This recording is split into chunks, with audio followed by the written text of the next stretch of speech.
ప్రస్తుతం తెలంగాణ వ్యాప్తంగా ఎక్కడ చూసినా హైడ్రా పేరు మారిమోగిపోతోంది. గత కొన్నేళ్లుగా హైదరాబాద్లో చిన్నపాటి వర్షం వచ్చినా వరదలు ముంచెత్తుతున్న నేపథ్యంలో అక్రమ కట్టడాల కూల్చివేత కార్యక్రమాన్ని ప్రతిష్టాత్మకంగా చేపట్టారు సీఎం రేవంత్ రెడ్డి. ఈ క్రమంలోనే చెరువులు, కుంటలు, నాలాలతో పాటు ప్రభుత్వ భూములు ఆక్రమించుకొని ఇష్టానుసారంగా నిర్మించిన కట్టడాలను బుల్డోజర్లతో కూల్చివేత కార్యక్రమం చేపట్టింది హైడ్రా.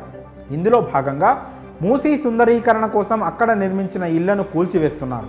అయితే ఇల్లు కోల్పోతున్న నిర్వాసితులకు రేవంత్ సర్కార్ శుభవార్త చెప్పింది. హైదరాబాద్లోని మూసీ సుందరీకరణపై రేవంత్ సర్కార్ పనులు ముమ్మరం చేసింది.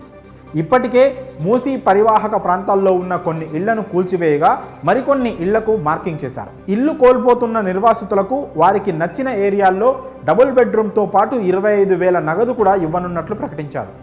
ఇప్పటికే ఈ ప్రాజెక్టులో ఇల్లు కోల్పోతున్న వారి కోసం ఏకంగా 16,000 డబుల్ బెడ్రూమ్ ఇళ్లను కేటాయిస్తూ తెలంగాణ ప్రభుత్వం ఉత్తర్వులు జారీ చేసిన విషయం తెలిసిందే. అయితే నిర్వాసితులు తాము ఎంచుకున్న డబుల్ బెడ్రూమ్కి షిఫ్ట్ అయ్యేందుకు ప్రత్యేక టీంలను ఏర్పాటు చేసింది ప్రభుత్వం.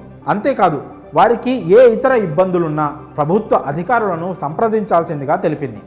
ఈ క్రమంలోనే మూసీ పరివాహక ప్రాంతాల్లో ఉండే అంగన్వాడీలో చదువుతున్న పిల్లల దగ్గర నుంచి కాలేజీ విద్యార్థుల వరకు అధికారులు వివరాలను సేకరించారు.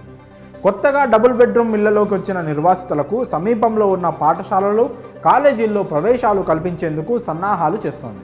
పునరావాస ప్రాంతాలకు తరలించే విషయంలో ఎలాంటి ఇబ్బందులు పెట్టకుండా వారికి నచ్చజెప్పి ఒప్పించి తరలించాలని సూచిస్తోంది ప్రభుత్వం. ఇందుకోసం ప్రత్యేకంగా 25 బృందాలను కూడా ఏర్పాటు చేసింది. మూసీ నది గర్భంలో బఫర్ జోన్లో నిర్మాణాల్లో ఉన్న వారికి పునరావాసంతో పాటు 25,000 ఆర్థిక సాయంపై హైదరాబాద్ జిల్లా కలెక్టర్ అనుదీప్ ఒక ప్రకటన విడుదల చేశారు.